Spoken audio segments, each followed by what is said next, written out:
आज हम लगभग 100 साल पुरानी एक किताब पर बात करने वाले हैं।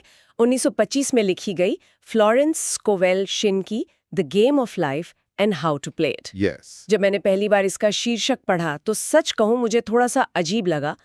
हम तो हमेशा सुनते आए हैं कि जीवन एक संघर्ष है, एक लड़ाई है, और ये किताब कह रही है कि नहीं, ये एक खेल है। यस। तो आज हमारी कोशिश यही रहेगी कि हम समझें कि अगर जीवन सच में एक खेल है तो इसके नियम क्या है और इस किताब के अनुसार कोई इसे अच्छी तरह से कैसे खेल सकता है। बिल्कुल। हम कल्पना, शब्द, विश्वास, इन सब की भूमिका को देखेंगे।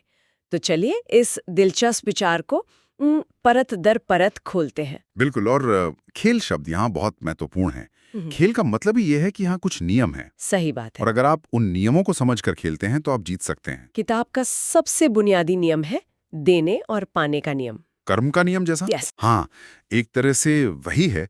मतलब जो भी हम अपने विचारों, अपने शब्दों या कर्मों से इस दुनिया को देते हैं, वही कई गुना होकर हमारे पास लौट कर आता है। नफरत भेजेंगे तो नफरत मिलेगी, और प्यार देंगे तो प्यार मिलेगा। बिल्कुल। ये इस खेल का आप कह सकते हैं ग्राउंड रूल है। ठीक है, तो ये तो हुई खेल की नींव। लेकिन इस खेल को खेलने के लिए हमारे पास सबसे शक्तिशाली औजार क्या है? किताब में कल्पना की शक्ति पर बहुत जोर दिया गया है।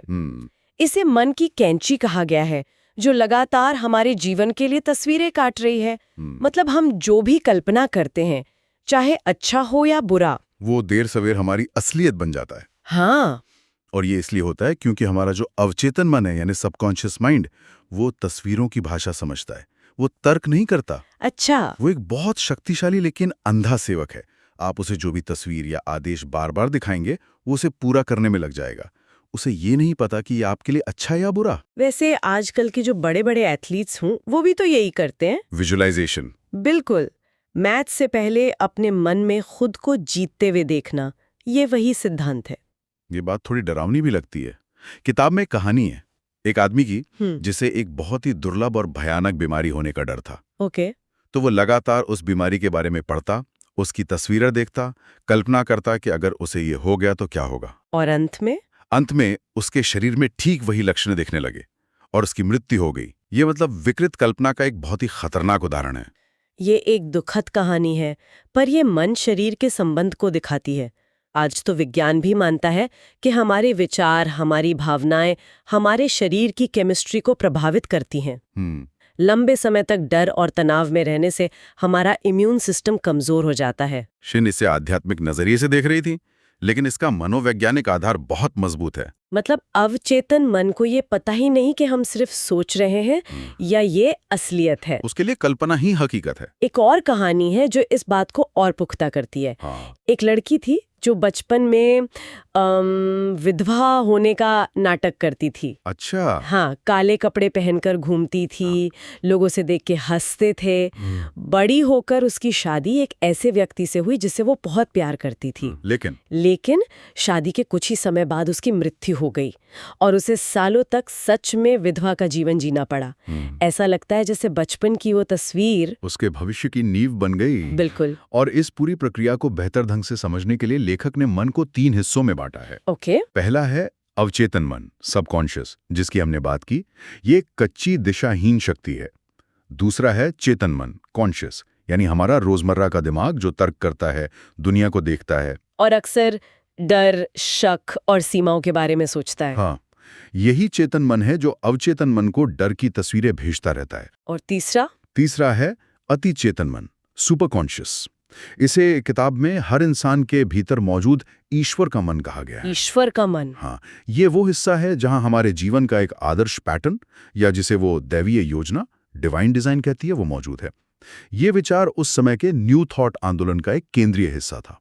तो अगर मैं इसे एक एनालॉजी से समझूं, क्या ऐसा कह सकते हैं कि अवचेतन मन एक उपजाऊ जमीन है, चेतन मन वो किसान है जो बीज चुनता है, और अति चेतन मन वो सूरज या ब्रह्मांडीय ऊर्जा है जो बताता है कि इस जमीन पर सबसे अच्छा क्या उग सकता है। वाह, ये एक बेहतरीन एनालॉजी है। बिल्कुल सही।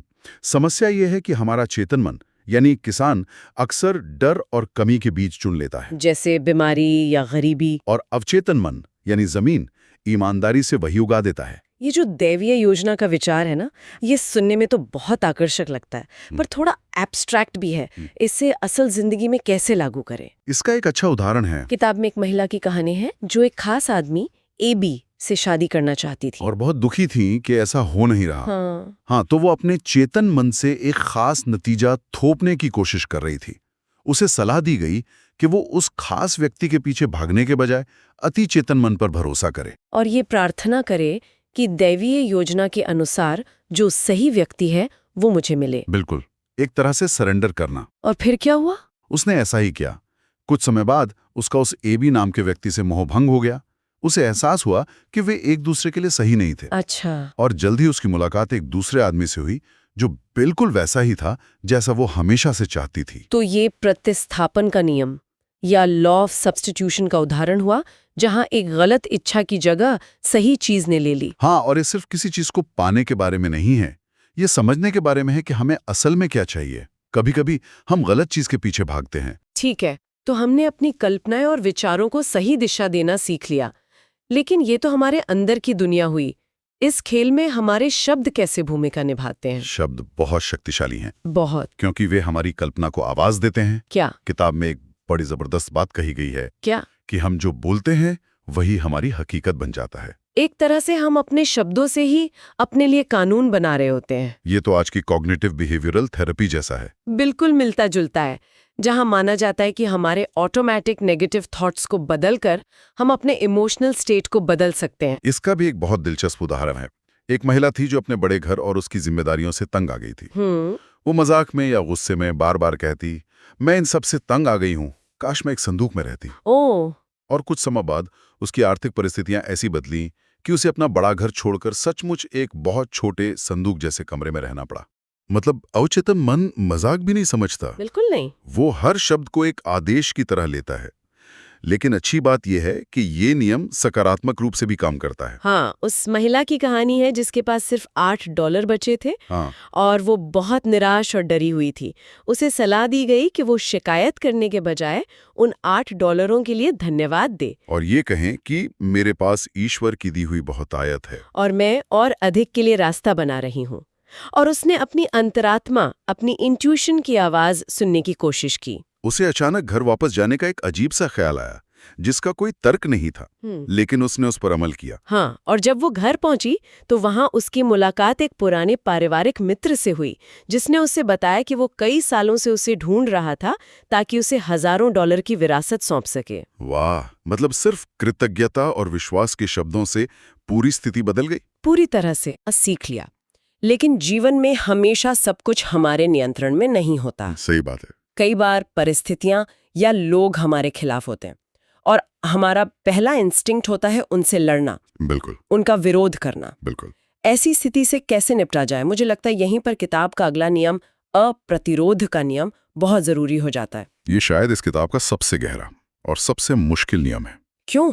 इसका मतलब है कि किसी बुरी परिस्थिति या व्यक्ति से लड़ना नहीं है, क्योंकि लड़ने से आप उसे अपनी ऊर्जा दे रहे होते हैं, उसे और मजबूत बना रहे होते हैं। किताब कहती है कि पानी सबसे शक्तिशाली तत्व है क्योंकि वो कभी प्रतिरोध नहीं करता। हाँ, वो हर बाधा के चारों ओर से अपना रास्ता बना लेता है।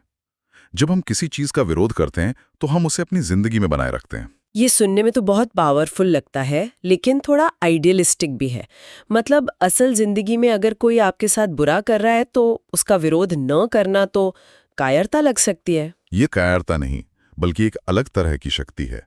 इसका मतलब ये नहीं है कि आप अन्याय को सहें, इसका मतलब है कि आप उस स्थिति से भावनात्मक रूप से परेशान ना हों। अच्छा। जब आप शांत रहते हैं और उस स्थिति को खुद पर हावी नहीं होने देते, तो आप उसे उसकी शक्ति से वंचित कर देते हैं। तब वो स्थिति अपने आप खत्म हो जाती है। इसका सबसे जबरदस्त उदाहरण उस अभिनेत्री की कहानी है। हाँ, जिसे त्वचा की एक भयानक बीमारी हो गई थी और उसी समय उसके एक सह कलाकार की ईर्ष्या की वजह से उसे नौकरी से भी निकाल दिया गया। तो वो बहुत गुस्से, नफरत और बदले की भावना से भर गई थी और उसकी त्वचा की बीमारी और बिगड़ती जा रही थी। फिर उसने इस अप्रतिरोध के नियम को आजमाने का फैसला किया। हाँ, उसने उस आदमी से नफरत करने के बजाय उसे मानसिक रूप से आशीर्वाद देना और उसके लिए सद्भावना रखना शुरू कर दिया। ये बहुत मुश्किल था, पर वो लगातार कहती रही, मैं उस आदमी को आशीर्वाद देती हूँ, वो दैवीय योजना के तहत अपनी सही जगह पर है। बिल्कुल। यहाँ पर एक सवाल उठता है, ये सुनने में सबसे अविश्वसनीय दावा लगता है। क्या सिर्फ किसी को माफ कर देने या आशीर्वाद देने से सच में त्वचा की बीमारी जैसी फिजिकल प्रॉब्लम ठीक हो सकती है? आलोचक इसे मैजिकल थिंकिंग कह सकते हैं। ये एक बहुत जायज सवाल है। इसे जादू की तरह देखने के बजाय विज्ञान की नजर से देखते हैं। हाँ, जब हम नफरत, गुस्सा या बदले की भावना में जीते हैं तो हमारा शरीर लगातार स्ट्रेस हार्मोन्स जैसे कॉर्टिसोल पैदा करता है। ये हमारे इम्यून सिस्टम को दबा देता है और शरीर में सूजन मतलब इन्फ्लेमेशन पैदा करता है, जो त्वचा की बीमारियों समेत कई समस्याओं की जड़ है। बिल्कुल। जब उस महिला ने सचेत रूप से क्षमा और सद्भावना को चुना तो उसने अपने शरीर को उस जहरीले केमिकल कॉकटेल से बाहर निकाला। उसने खुद को उस कड़वाहट की कैद से आजाद किया। और नतीजा ये हुआ कि 3 दिनों के भीतर उसकी त्वचा की बीमारी पूरी तरह से ठीक हो गई। तो ये जादू नहीं बल्कि अपने आंतरिक रसायन को बदलना है। तो हमने अपने मन को साधा, अपने शब्दों को नियंत्रित किया और बाहरी मुश्किलों का प्रतिरोध न करना भी सीख लिया। अब इस खेल का आखिरी और शायद सबसे जरूरी हिस्सा आता है, सक्रिय विश्वास। हाँ, सिर्फ सोचने या बोलने से तो काम नहीं चलेगा। यहीं पर एक्टिव फेथ का विचार आता है। हाँ, ये सब कुछ एक साथ लाता है। सक्रिय विश्वास का मतलब है कि आप सिर्फ इच्छा न करें बल्कि ऐसा व्यवहार करें जैसे आपकी इच्छा पूरी हो चुकी है। ये आपके अवचेतन मन को सबसे शक्तिशाली संदेश भेजता है। ये कहने जैसा है कि मुझे इतना यकीन है कि ये होने वाला है कि मैंने इसके लिए तैयारी भी शुरू कर दी है। रेगिस्तान में बिना पानी के फंस गई थी, मरने वाली थी। हाँ। और उन्हें एक भविष्यवक्ता ने सलाह दी कि वे घाटी में खाई खोदें। जबकि वहां ना तो बादल थे, ना हवा, बारिश का कोई निशान तक नहीं था। एक बेतुकी सलाह थी। लेकिन उन्होंने विश्वास पर काम किया। उन्होंने खाई खोदी, उन्होंने पानी के आने की तैयारी की, जबकि उसके आने का कोई सबूत नहीं था।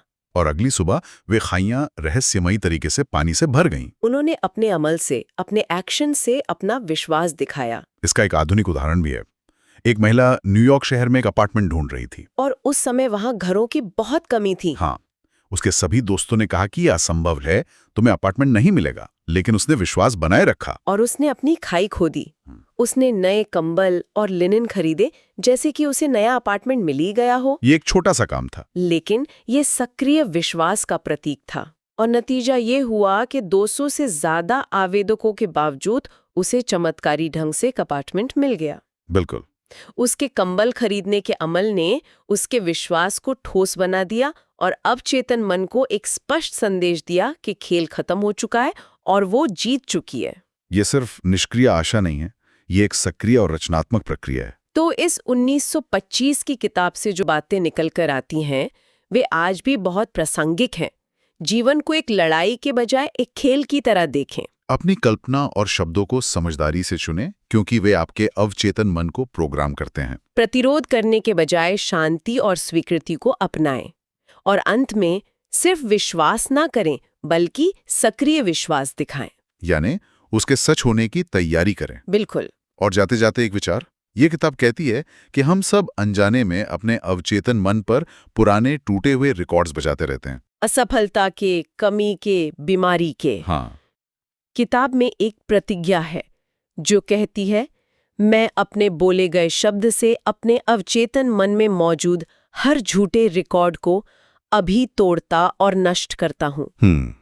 अगर किसी को आज से अपने जीवन में एक नया सुंदर संगीत बजाना हो तो वो कौन सा पहला झूठा रिकॉर्ड होगा जिसे वो तोड़ना और नष्ट करना चाहेंगे?